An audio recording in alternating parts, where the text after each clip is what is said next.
سورہ مائدہ کی آیت نمبر 55 ہے۔ اعوذ باللہ من الشیطان الرجیم، بسم اللہ الرحمن الرحیم۔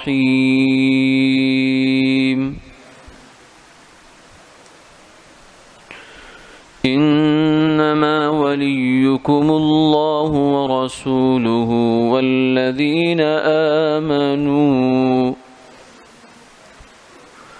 الذين يقيمون الصلاة ويؤتون الزكاة وهم راكعون۔ صدق اللہ العظیم۔ تمہارا دوست تو اللہ ہے اور اس کے رسول ہیں، اور وہ لوگ جو ایمان لائے، جو نماز قائم کرتے ہیں، زکوٰۃ دیتے ہیں، اور وہ عاجزی کرنے والے ہیں۔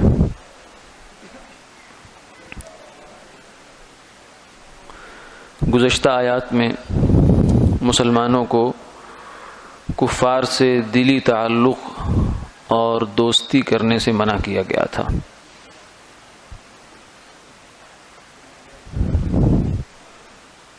اور اس آیت میں یہ بتا دیا کہ تمہاری دوستی کا اصل محل کیا ہے،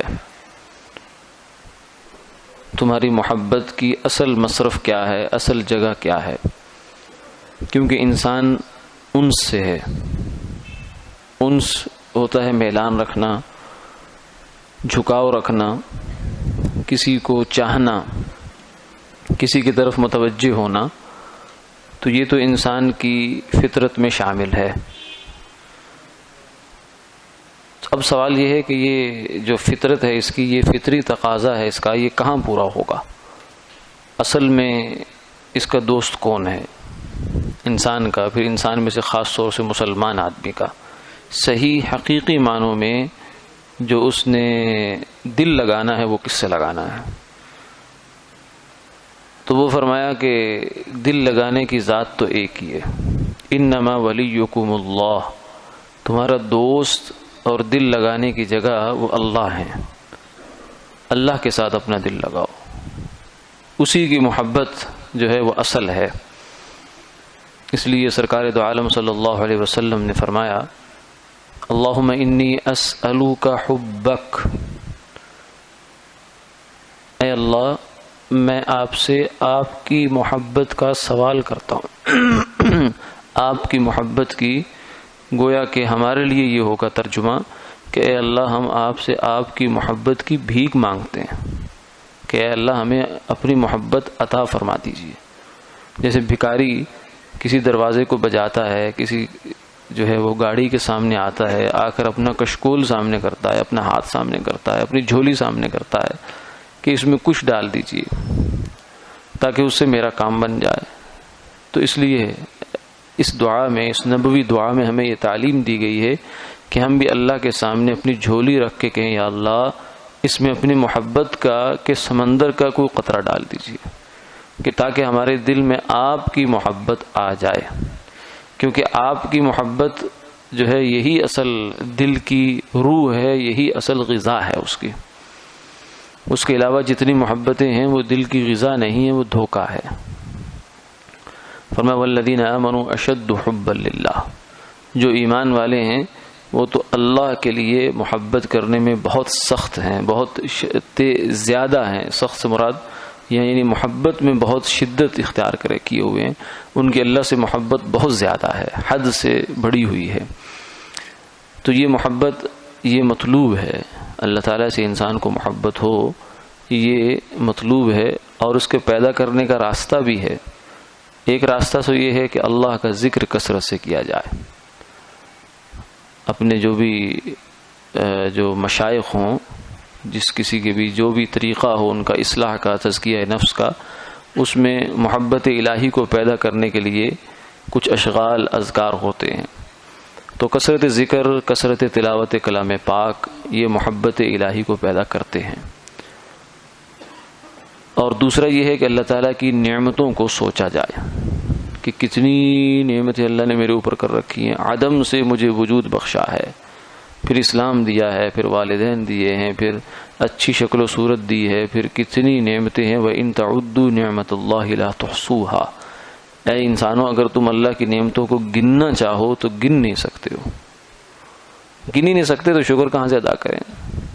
اس لیے شیخ سعدی علیہ الرحمہ نے فرمایا کہ ہم تو یا اللہ آپ کا شکر ادا کر ہی نہیں سکتے. کیوں؟ اس لیے کہ آپ کا شکر ادا کریں گے ایک نعمت پر، وہ شکر جو ہے وہ بھی تو ایک نعمت ہے، اس کو شکر کیسے ادا کریں گے؟ پھر اس کا ادا کریں گے، پھر وہ ایک نعمت ہے.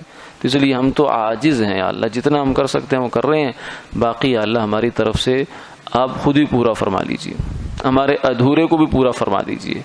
یہ اللہ تعالیٰ سے انسان مانگے. تو اس لیے اللہ کی نعمتوں کو سوچنا اور پھر اپنی کوتاہیوں کو دیکھنا کہ وہ تو میرے اوپر اتنے احسانات کر رہے ہیں. یا من رآنی علی الخطایا فلم یفضحنی.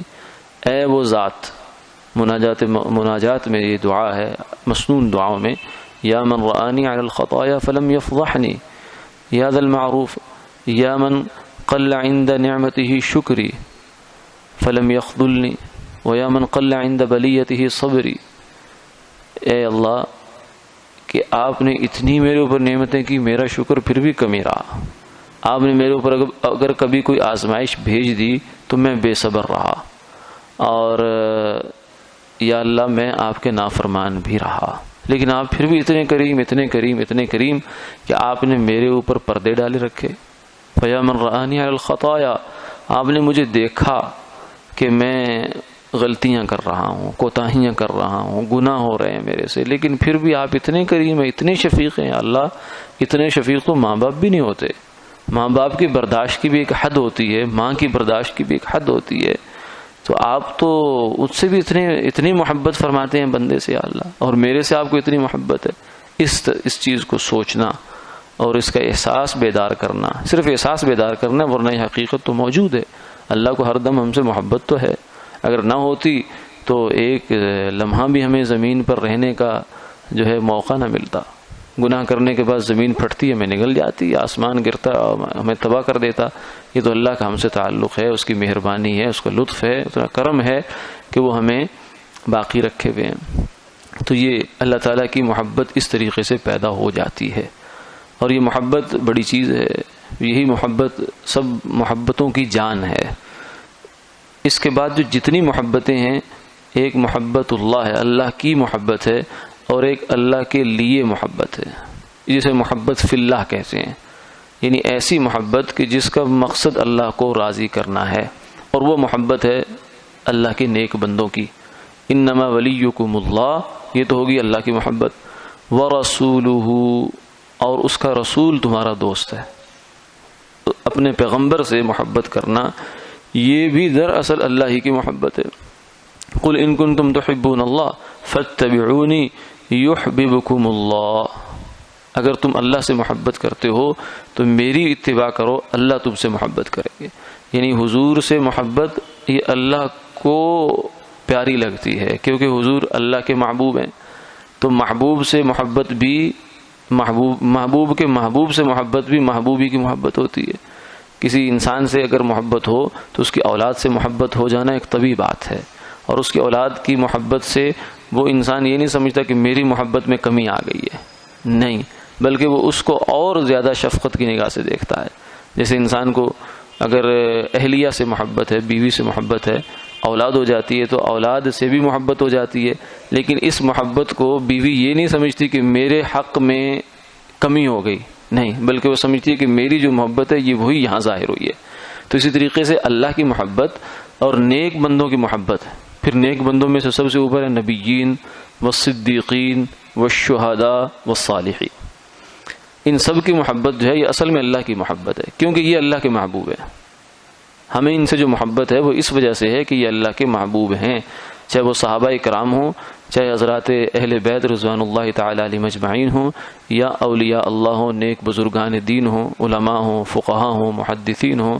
یہ سب سے جو محبت ہے اہل اللہ سے، یہ اللہ ہی کی محبت ہے. اس لیے فرمایا کہ یہ محبتیں ساری یہاں کی نہیں، اوپر کی ہیں. یہاں کی محبتیں نہیں ہیں، یہ محبتیں اصل میں آخرت کی، یعنی اللہ کی محبتیں ہیں. ان کا انجام اللہ تک پہنچنا ہے، کیونکہ یہ وہ محبتیں ہیں کہ جن محبتوں پہ انسان چلے تو انجام اس کا اللہ کو پانا ہے۔ نبی کی محبت ہو، یہ ہو نہیں سکتا کہ انسان اللہ تک نہ پہنچے۔ اللہ کے نیک ولی کی کسی کی محبت ہو تو یہ ہو نہیں سکتا کہ آدمی اللہ تک نہ پہنچے۔ اگر وہ نہیں پہنچ رہا تو اس کا مطلب ہے اس کی محبت ٹھیک نہیں ہے، اس کی محبت صحیح نہیں ہے، جو اللہ کی محبت اس کو نہیں دلوا رہی۔ اس لیے حضور نے جہاں اللہ کی محبت کا سوال فرمایا ہے اور ہمیں تعلیم دی ہے، وہیں ساتھ میں یہ بھی فرمایا اللہم انی اسألک حبک وحب من یحبک، اے اللہ آپ کی محبت بھی مانگتا ہوں اور جو آپ سے محبت کرتے ہیں میں ان کی محبت بھی مانگتا ہوں۔ کیونکہ محبت کے بارے میں یہ بات واضح پیچھے ہو گئی کہ محبت دل کا فعل ہے، اور دل کی خصوصیت اللہ نے یہ بنائی ہے کہ یہ جس چیز کی طرف متوجہ ہوتا ہے اس کی خصوصیات اپنے اندر پیدا کر لیتا ہے۔ تو اللہ کو چاہنے والوں سے اگر ہمیں محبت ہو جائے گی تو ہمیں بھی اللہ کی چاہت مل جائے گی، ہمیں بھی اللہ کی محبت مل جائے گی۔ تو یہ ایک راستہ ہے اللہ کی محبت کو پانے کا کہ ان لوگوں سے محبت کی جائے جنہوں نے اللہ سے محبت کی ہے، جو سچے لوگ ہیں انہوں نے اللہ سے محبت کی، ان سے محبت کی جائے۔ وَحُبَّ عَمَلٍ يُبَلِّغُنَا إِلَىٰ حُبِّكَ، یا اللہ اس عمل کی محبت بھی دے دیجئے جو عمل آپ تک پہنچنے کا ذریعہ، مثلا ذکر ہی ہے یا اللہ تعالیٰ کی نعمتوں کو سوچنا ہے، اپنے گناہوں کو سوچ کر ان پر ندامت اور پھر اللہ کا کرم سوچنا ہے، تو یہ ایک عمل ہے، اس کی محبت دل میں آ جائے گی تو اللہ کی محبت مل جائے گی۔ یعنی گویا کہ ہم اللہ سے کیا مانگتے ہیں، اللہ آپ سے محبت بھی مانگتے ہیں اور وہ تمام ذرائع بھی مانگتے ہیں جن کے ذریعے سے ہم آپ کی محبت تک پہنچ سکتے ہیں۔ تو یہ محبت مل جائے تو یہ بڑی غنیمت ہے، اس سے پھر زندگی میں جو ہے ایک مزہ پیدا ہو جاتا ہے، دین پر عمل کرنا اس بندے کی طبیعت بن جاتا ہے۔ نماز کے لیے اس کو اپنے آپ کو اٹھا کر لانے کی ضرورت نہیں پڑتی، پھر وہ انتظار میں رہتا ہے کہ کب ملاقات ہو، کب اذان ہو اور مسجد میں جاؤں اور اللہ کے روبرو کھڑا ہو جاؤں، کیونکہ محبت ہے نا، محبت تو پھر چاہتی ہے کہ محبوب سے باتیں کی جائیں۔ نماز اللہ سے مناجات ہے، قرآن پاک کی تلاوت میں اس کو پھر مزہ آئے گا، وہ کہے گا کہ اللہ مجھ سے ہم کلام ہے، نماز میں میں ان سے ہم کلام ہوتا ہوں اور قرآن کی جب میں تلاوت کرتا ہوں تو وہ مجھ سے باتیں کرتے ہیں، پھر یہ اس انتظار میں رہے گا کہ مجھے وہ وقت کب ملے۔ تو یہ محبت ایک ایسا کرنٹ ہوتا ہے، ایسی طاقت ہے جو آدمی کو دین پر چلانے میں بہت تعاون فراہم کرتی ہے۔ اس لیے فرمایا کہ اس کو مانگو اللہ سے، اور یہی تمہاری اصل محبت ہے، محبت کی جگہ یہی ہے۔ کافر تمہاری محبت کی جگہ نہیں ہونے چاہیے، مال، دنیا کا، دولت، دھندے، یہ سب ضرورتیں ہیں، ان سے دل نہیں لگانا، مال سے دل نہیں لگانا، باقی جو ضروریات زندگی ہے ان سے ضرورت ہے، بس آپ کی ضرورت ہے، اللہ کی نعمت ہے، شکر ادا کریں، لیکن دل لگانے کی ذات وہ ایک ہی ہے، اللہ ہے، یا اللہ تک جانے والے رستے ہیں۔ والذین آمنوا الذین، آگے ایمان والوں کی فرمایا محبت یہ بھی جو ہے وہ اللہ تک پہنچاتی ہے۔ صراط الذین انعمت علیہم، اہدنا الصراط المستقیم، ہم نے اللہ سے مانگا یا اللہ آپ تک پہنچنے کا سیدھا راستہ دکھا دیجیے، یہ بھی تو وہی بات ہے، اور پھر آگے ساتھ ہی جواب دے دیا صراط الذین انعمت علیہم، جن لوگوں پر میں نے انعام کیا بس ان کے راستے پر چلتے آؤ، مجھ تک پہنچ جاؤ گے۔ والذین آمنوا، ایمان والے، الذین یقیمون الصلاۃ، ان کی 3 صفتیں ہیں، ایک تو یہ کہ نماز کے پابند، اقامت صلاۃ، نمازی ہے، نمازی، ایک ہے کبھی کبھی پڑھ لیا، ایک ہے نہیں پکا نمازی ہے اور نماز کو بنا کر بھی پڑھنے کی اس کی عادت ہے، آداب کی رعایت کرتا ہے، وضو میں مستحبات کی، نماز کے مستحبات کی، خشوع کی، خضوع کی رعایت کرتا ہے، جتنی کوشش کر سکتا ہے، یہ اقامت صلاۃ ہے۔ اور پھر زکوٰۃ ادا کرتے ہیں اور عاجزی کرنے والے ہیں، یعنی ان کی صفت یہ ہے کہ یہ نہیں ہے کہ نماز کی توفیق مل گئی تو اب یہ خیال کرنے آدمی کہ میں تو بڑی اچھی نماز پڑھتا ہوں اور فلانا تو نماز ہی نہیں پڑھتا، یا فلانے کی نماز تو بڑی کمزور نماز ہے تو میں اچھا ہوں۔ یہ جب بات پیدا ہوگی تو یہ اچھا نہیں ہے۔ جب اپنے اچھے ہونے کا خیال انسان کو ہو جائے تو سمجھ لے کہ میں اچھا نہیں ہوں، کیونکہ یہ خیال شیطان کو آیا تھا، انا خیر، اس نے کہا تھا انا خیر، میں اچھا ہوں، میں بہتر ہوں، میں بیٹر ہوں، میں سینئر ہوں۔ جب یہ خیال انسان کو آ جائے تو پھر وہ سب کچھ ہونے کے باوجود کچھ بھی نہیں رہتا۔ اصل یہ ہے کہ آدمی سب کچھ ہونے کے باوجود اپنے آپ کو کچھ بھی نہ سمجھے اور اللہ کا فضل ہی سمجھے، اول بھی آخر بھی ہر لمحے، کیونکہ نیکی کرنے کے جتنے اسباب ہیں، جتنی طاقت ہے، جتنی ہمت ہے، وہ کہاں سے آئی؟ اللہ نے دی ہے، تو اللہ کی فضل ہے، اسی کا کرم ہے۔ وہ ہمیں کسی گرجے میں پیدا کر دیتا ہم کیا کر سکتے تھے؟ وہ کسی جو ہے وہ کفر کے گڑھ میں ہمیں پیدا کر دیتا تو ہم کیا کر سکتے تھے؟ یہ تو سارا کرم ہی کرم، اسی کا کرم ہے. اسی کے سامنے انسان سجدہ ریز ہو جائے، اسی کے سامنے اپنی عاجزی کا اظہار کرے اور اسی کے سامنے جھکنے والا بن جائے. دل کا جھکنا یہ عاجزی ہوتی ہے، جسم کا جھکنا یہ عاجزی نہیں ہے. یہ تو مطلب ویسے ہوتا ہے. سیدنا عمر رضی اللہ تعالیٰ نے ایک صاحب کو دیکھا کہ وہ ایسے سر نیچے جھکا کے چل رہے ہیں، تو آپ نے ان کو جو ہے نا درہ مار کے کہا کہ سر اٹھاؤ، اور فرمایا انما الخشوع فی القلب، جو اصل خشوع ہے وہ تیری گردن میں نہیں ہے، تیرے دل میں ہونا چاہیے. کہ دل جھکا ہونا چاہیے انسان کا، صرف گردن جھکی ہونے سے آدمی کافی نہیں ہے. یہ تو ایک علامت ہے، اصل تو اندر انسان کا بننا چاہیے. تو تیسری صفت ان کی یہ ہے کہ ان کے اندر عاجزی ہوتی ہے. تو جس انسان کے اندر یہ تین صفتیں ہوں وہ بھی اس قابل ہے کہ اس سے محبت کی جائے، اور اس کی محبت بھی انشاءاللہ اللہ کی محبت تک پہنچا دے گی. وآخر دعوانا الحمدللہ رب العالمین.